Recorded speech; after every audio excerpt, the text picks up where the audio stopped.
So for those of you who didn't know, on the channel I've actually made a video talking about who I think could be the #1 pick in the 2025 AFL draft. Again, as we know, like all good things in life, things have to change, right? And in that video specifically, I think I made it like a couple months ago, I had a couple of guys who I talked about I think could be the first overall pick and who I think it probably will be. And of course, a couple of those things have changed. For example, a guy like Dyson Sharpe, who I said absolutely could be the first overall pick in the 2025 AFL draft, has definitely dropped down in projections, with I think him being ranked like pick 2, again, 2 months ago or so. And now I think he's ranked like pick 10 on a couple of the draft boards out there. So I thought it would be fun to kind of give you guys an update today on who could very likely go pick 1. Now, obviously, if I sound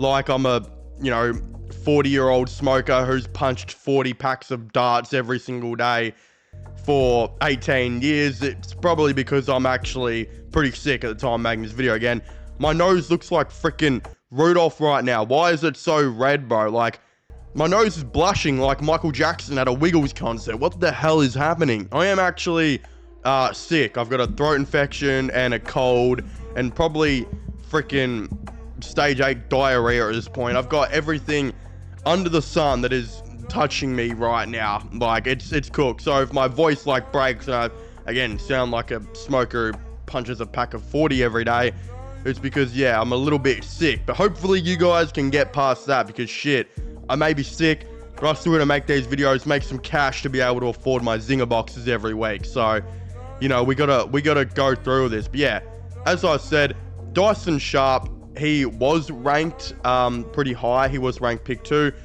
That is not happening at, the time of making this video. Instead, there is a guy who is a little bit of an outside chance, who I think has been projected in a lot of top 5s at this point, who was barely in the top 15 at one stage, by the name of Sam Grill, who has really come out of nowhere at all. Again, obviously Dylan Alexander, like the draft guru on YouTube, like that guy knows about everything to do with all of these players.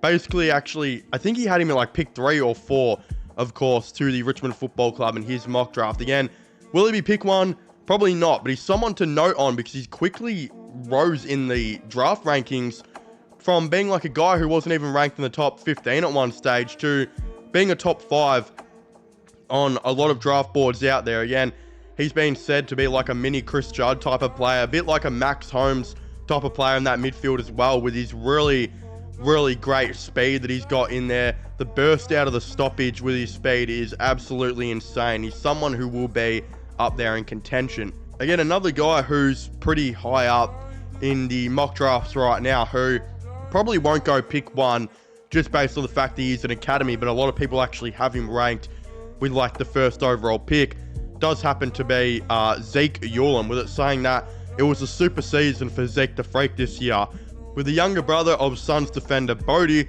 showing all of his traits as a running, skillful and penetrating midfielder. Yulan plays in the Aaron Goulden mold, a smaller sized ball magnet who uses his left foot kicking to pierce gaps and set up the play.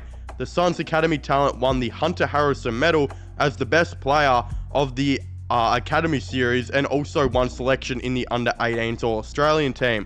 So again, I think there's some divide online as well on whether or not Zeke Yulan will be a backman, whether or not he'll be a midfielder. I think at Gold Coast he'll probably be a midfielder, but there's definitely some debate online on where his future position in the AFL is, of course, going to be. End of the day, I don't think he's going to be pick 1, obviously, because he's an academy guy, and whoever goes pick 1 gets like 10 grand. So the teams like to usually, select their own pick 1. Again, so they are the 2 outside chances now on who will be pick 1. It won't be Dyson Sharpe from at the time making this video, but it could certainly be, Zeke Yulan and Sam Grill. They're sitting out the back. They're watching the play unfold right now for these next 2 that I'm going to talk about, who I think will be the potential pick 1. Again, we'll start off with the one I think will be pick 2, and that does happen to be Willem Dersma. With it saying that with his 3 older siblings already playing at the top level, Dersma is set to make his own mark, having already been ready for his draft year for some time. Having played for Gippsland's under-18s team as an under-16 player, Dersma spent his 2024 moving around the ground different spots, the wing, forward, and back. He also can play as a midfielder around the ball. He's very good overhead mark and has the versatility to play just about anywhere on the ground. Dersma will produce some eye-catching highlights in 2025 and is an early contender for the number 1 pick. Again, Dersma is another one of those guys where it's like, what position does this guy legitimately play? Again, I think he wants to be an inside midfielder, but a lot of teams see his position elsewhere. Again, I think right now in the under-18s, he's mainly playing as an inside midfielder, but when he went to like the under-18s academy, Australian game where they took on the Richmond Football Club in the VFL, they played Dersma as like a halfback. I think just to experiment on where he can play and where he's at, and he didn't really have that good of a game as a halfback. He was probably also pissed that he got moved to halfback, but the realistic thing is they would have done this because there would have been so many inside midfielders they could choose from. They knew Dersma could play there. They just want to see if he can play on the halfback as well. Again, I've seen him do the kick-ins, and I've seen him be able to play as like almost like a 4th tall as well, because he's so big, a 3rd or 4th tall, and he can move around the back line really well. Again, I also think if he was to go to a team like Richmond, he actually may even be used on the wing, because I think the Tigers are in desperate need of a wingman, and they've got a lot of inside midfielders, none of which are doing too great at the moment. I mean, Smiley's not playing AFL. Lawler hasn't really played in the inside midfield. Hopper and Torreno are getting a lot of the ball, but their clearance numbers have been really bad over the last couple of weeks. They desperately, I think, need some more inside midfield help, but they're probably relying on Smiley and Lawler to come in and help with that eventually. They also need a lot of wing help, so Dersma could actually be a realistic target for them because he can play on both. So that would be interesting. I think the Tigers will heavily look at him. I think West Coast will also heavily look at him, but more so is right now, I think they're going to really target the number 1 ranked guy, in my opinion, and that does happen to be Cooper Duff-Tytler, with it saying he's a 199 centimeter ruck/forward, a promising basketballer growing up. Duff-Tytler has well and truly turned his attention to the Sharon. Duff-Tytler is an athletic ruck/forward who is almost another midfielder. Such is his athleticism and ball winning ability. His 30 disposal, 10 mark and 2 goal performance for the Calder Cannons in the Coates Talent League was just a glimpse into what he could become. Holy crap, that is a massive number. That's crazy. Strong in the air and at ground level, Duff-Tytler looms as one of, if not the best tall prospects in 2025.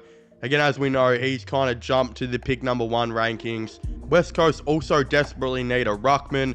Again, I think they're interested in Darcy Cameron at the time making this video too, which is super interesting. So that's one that's going to unfold, but they desperately need a ruckman because Bailey Williams and Matt Flynn just legitimately aren't it. And look, some people are concerned that Duff-Tytler will be too short for a ruckman, and that could be true. But also, in saying that, he is actually averaging decent hit-out numbers, and the guy's literally averaging like 20 disposals and a goal a game. He's like an extra midfielder. So it's like, how could you legitimately say no to that? And you're just not. He's going to be he's a top 3 lock. I think at the time making this video, I could not see him not going in the top 3, if I'm being completely honest. And I think he'll go pick 1 at the time making this video to the West Coast Football Club. I think they really, really like him, and they're obviously in desperate need for a ruckman. So I could legitimately see this happening. I mean, the reality is that there's a chance they also get pick 2 out of Oscar Allen for compensation when he eventually goes. So let's just say they get pick 2, right? End of the day, they will get probably the 2 best players in the draft, Cooper Duff-Tytler and Willem Dersma. And if Willem Dersma wants to 100% be an inside midfielder, I think he would absolutely love to go to the West Coast Football Club, because in reality, right, they desperately need inside midfielders, and it's not going to be a conversation of like, are you going to play wing time or something like that, like you probably will at Richmond.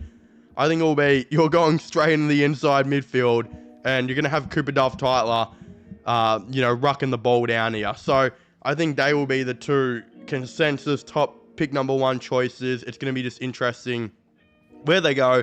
And if West Coast have 1 and 2, it doesn't matter, because I think they're legitimately going to take both anyway. But yeah, that's the pick number 1 update. Again, Hopefully you guys got past me being sick and were able to watch this video, because if you did, I really appreciate it, and obviously means a hell of a lot to me. Again, if you haven't already, please make sure to leave a like on this video for more, just to let me know you guys enjoy it and whatnot. Subscribe to the channel for more AFL videos, AFL content, all of the above. Go and subscribe to my gaming channel, which will also be getting linked in the description down below. And I guess I'll be seeing you guys next time. Goodbye.